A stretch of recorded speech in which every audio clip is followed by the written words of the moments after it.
પાટણ જિલ્લાના સાંતરપુર તાલુકામાં જ્યાં 33 ગ્રામ પંચાયતો છે જેમાં ચૂંટણી યોજાવાની છે ત્યારે ચારડા ગામે સમરસતાનું અને મહિલા સશક્તિકરણનું અનોખું ઉદાહરણ સામે આવ્યું છે। અંતરિયાળ અને સરહદી વિસ્તારમાં ચારડા ગામે ગ્રામ પંચાયતનું પહેલીવાર સ્વતંત્ર રીતે ગઠન થયું છે। ત્યાં લોકોએ એક સાથે મળી કોઈપણ ઉમેદવાર સામે નહીં ઊભે એવી રીતે સહમતિ બતાવી અને ચૌધરી સેજીબેનને સરપંચ તરીકે વરણી કરવામાં આવી છે। સાથે જ તમામ ગામના લોકોએ સાથે મળી અને 8 સભ્યોની નિમણૂક કરી છે।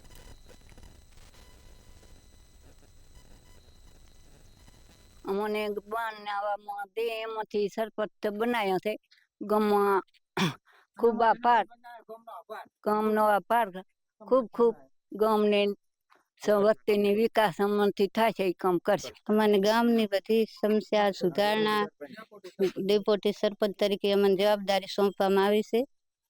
અમારે 9 સભ્યોની બહેનો થઈ અને સૌ સારું કાર્ય કરશું। બિનહરીફ બનાવવા, હા, બિનહરીફ થઈ બહુ ગામનો બધાયનો આભાર। આજ રોજ અમે ચારંડા ગામે ગામ લોકો સાથે મળી યુવાનો વડીલો શાસક લઈ અને અમે ગામના સમરસ બનાવી બરોબર। અને સરકારશ્રીનો હિસ્સો એવો 50% નો હતો મહિલાનો।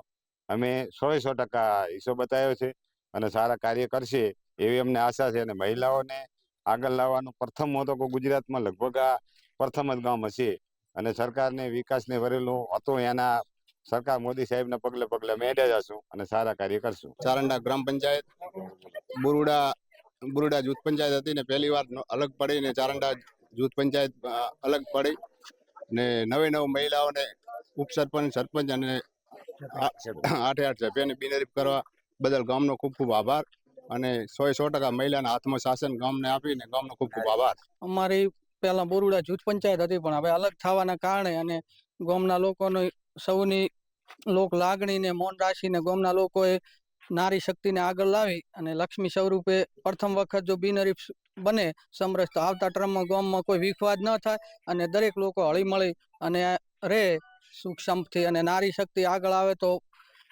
એમને નારીઓને ગામનો વિકાસ થાય એમ